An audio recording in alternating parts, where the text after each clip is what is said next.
Un gardien l'a fait visiter. Il raconte dans ce décor de marbre et de zélige dorée qui s'effrite, Churchill, Hemingway et les autres visiteurs prestigieux qui ont séjourné ici.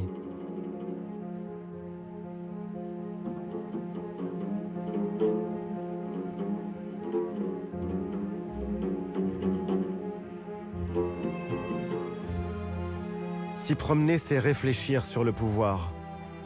Les grands caïds du 19e siècle voulaient vivre comme des sultans. Mais leur pouvoir était friable, à l'image de leur Casbah.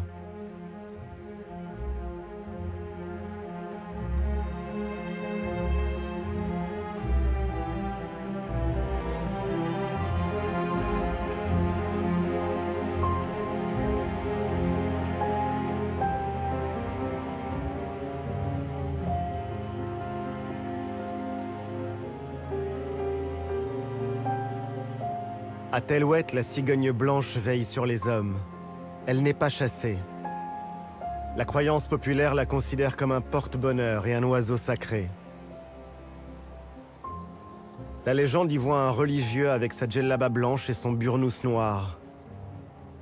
Aux enfants, on raconte que Dieu a transformé cet homme en cigogne parce qu'il avait mangé pendant le mois sacré de Ramadan.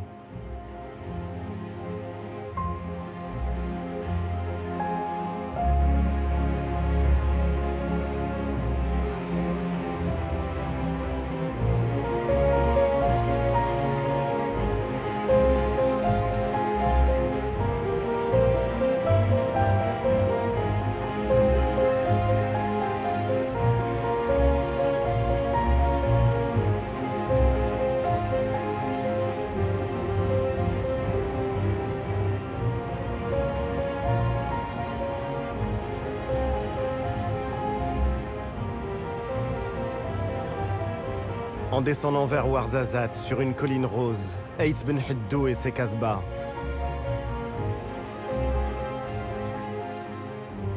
Certaines sont en ruine, les autres ont été restaurées pour les besoins du cinéma, ou depuis que le site a été classé patrimoine mondial par l'UNESCO.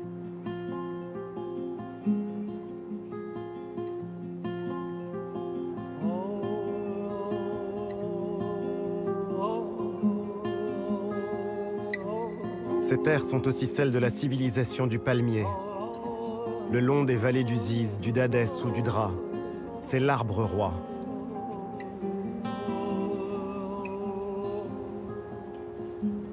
Chacun d'entre eux peut produire 30 à 100 kilos de dattes selon les années. Mais l'arbre est menacé. 2 tiers des palmiers dattiers ont été décimés par la maladie du bayoud.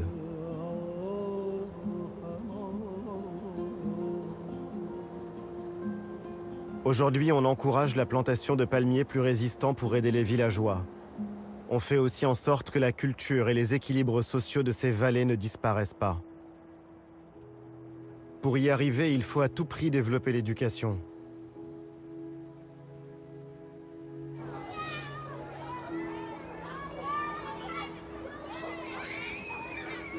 Et dans un pays où 40% de la population vit dans les campagnes, cela veut dire fournir l'accès à la scolarité même dans les régions les plus enclavées.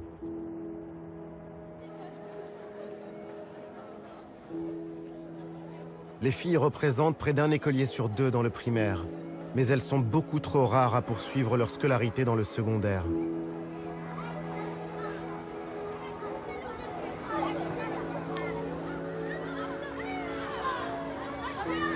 C'est à l'école, c'est dans la loi, dans les têtes aussi évidemment que se jouera l'émancipation des femmes marocaines.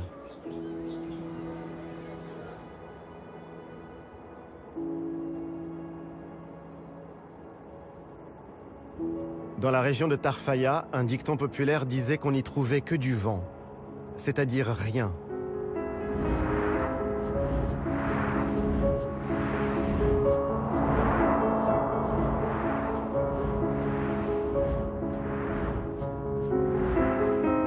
Aujourd'hui, ce rien est une richesse. C'est lui qui fait tourner les éoliennes dans tout le pays.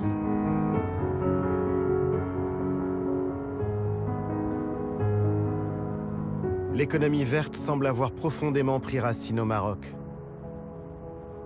Au cœur des zones désertiques, comme au nord, autour de Tanger, les éoliennes se sont multipliées. comme autant de palmeraies futuristes. D'autres verront le jour dans les prochaines années.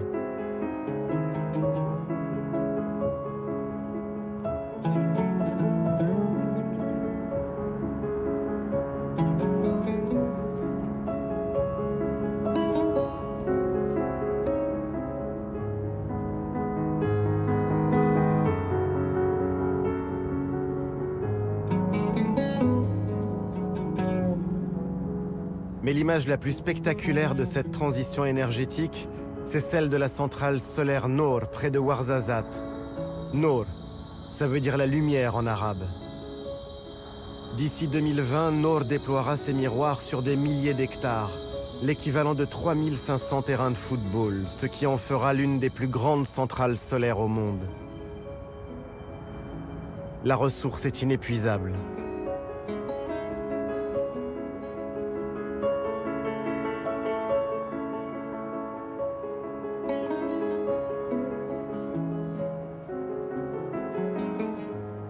Se tourner vers le soleil, transformer sa lumière en électricité. C'est ce qui permettra au Maroc de sortir de sa dépendance au pétrole d'ici 2030. Plus de la moitié de l'énergie produite dans le pays sera verte.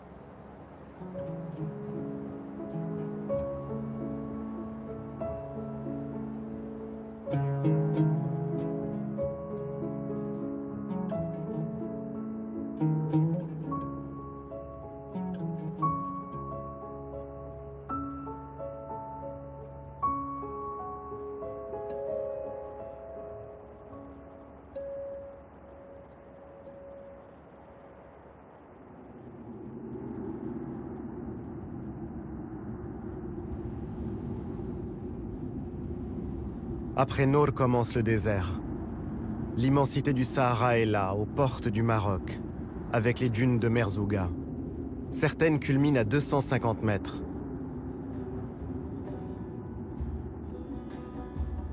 Quelque part à l'est, il y a l'Algérie.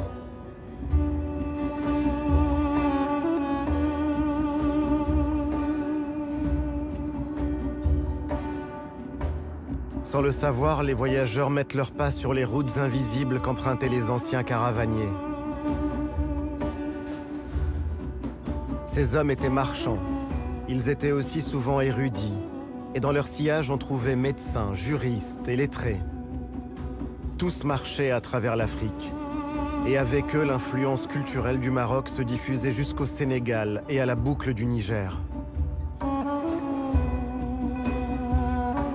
Pour ces voyageurs venus des profondeurs de l'Afrique, voir ces dunes signifiait la fin d'un grand voyage.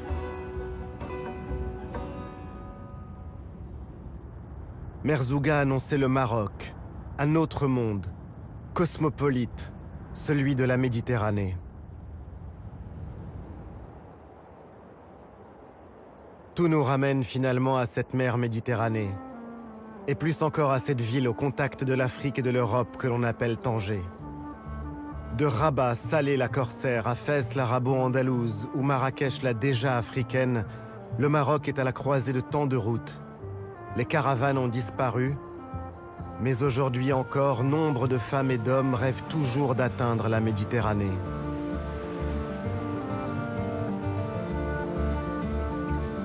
Cette Méditerranée dont les vagues dessinent et sculptent la côte. La Méditerranée, un temps délaissé qui revient à la vie.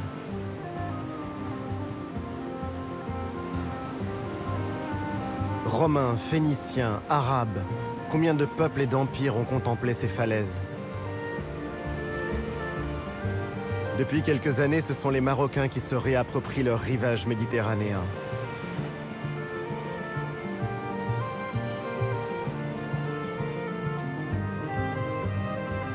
Les classes moyennes vont à la mer. Chaque été, ce sont aussi les travailleurs immigrés qui reviennent d'Europe pour les vacances avec leurs familles.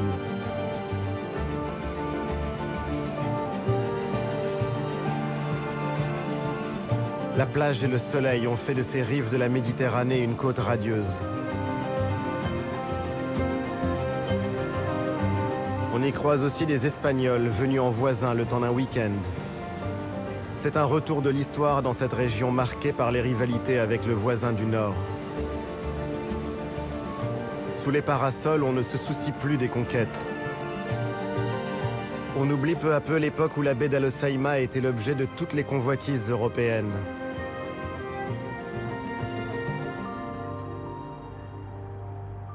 Dans l'arrière-pays, ces histoires croisées entre les deux rives ont donné naissance à une ville bleue, Chefchaouen, une cité construite par les musulmans et les juifs chassés d'Espagne au XVe siècle par la Reconquista. Tout un symbole. Chefchaouen est aujourd'hui un haut lieu du tourisme marocain. On y vient pour admirer ces camaïeux uniques au monde. Certains s'y laissent emporter par des volutes rêveuses qu'offre la terre de cette région.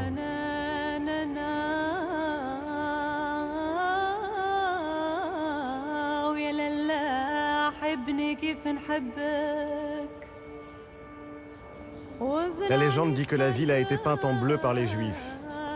La couleur devait évoquer le ciel de la Méditerranée et le paradis. D'autres, plus prosaïques, avancent que la chaux blanche et bleue dont sont peintes les maisons est le meilleur des anti-moustiques.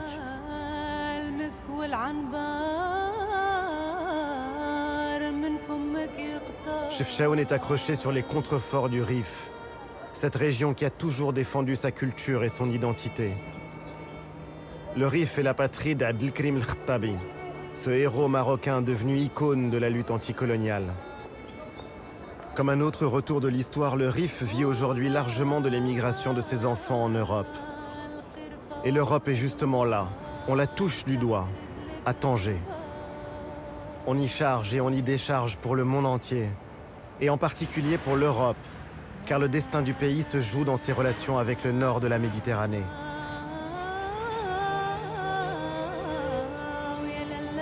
Chaque année, plus d'1,5 million de passagers changent de continent sur ces quais de Tanger. Dans les années 1920, Tanger avait le statut de ville internationale.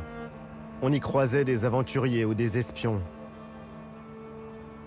La Belle n'a pas perdu son âme. Elle attire toujours des voyageurs, des écrivains, des peintres venus d'ailleurs.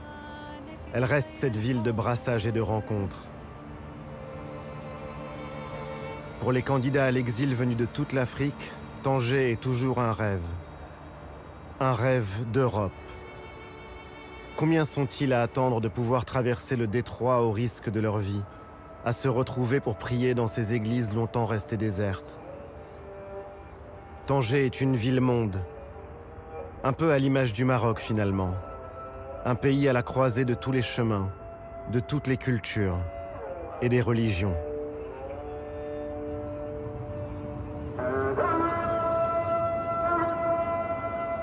Dans les djellabas de couleur de ces femmes, j'ai vu comme une évocation de la cohabitation des cultures et de la fraternité. L'islam ouvert et tolérant du Maroc.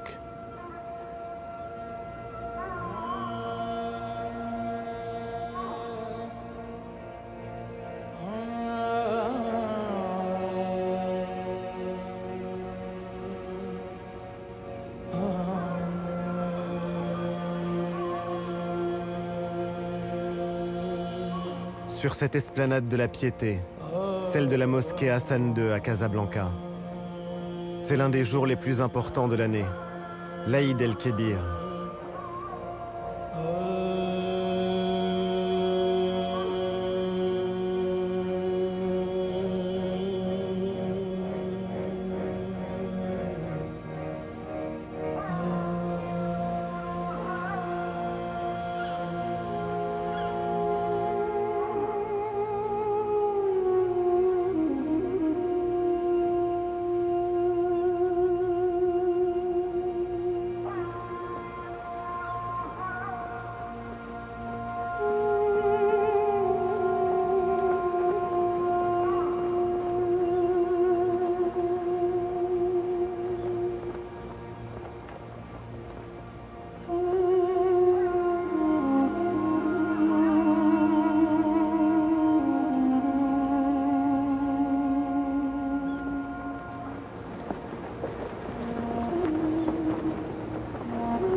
C'est la fin de ce voyage. J'ai retrouvé les miens. J'ai redécouvert mon pays. J'ai retrouvé le sens des anciennes traditions et j'ai vu se dessiner l'avenir. Ces différents Marocs que l'histoire a tissés, cousus ensemble pour ne faire plus qu'un. Être ensemble, vivre ensemble dans la diversité.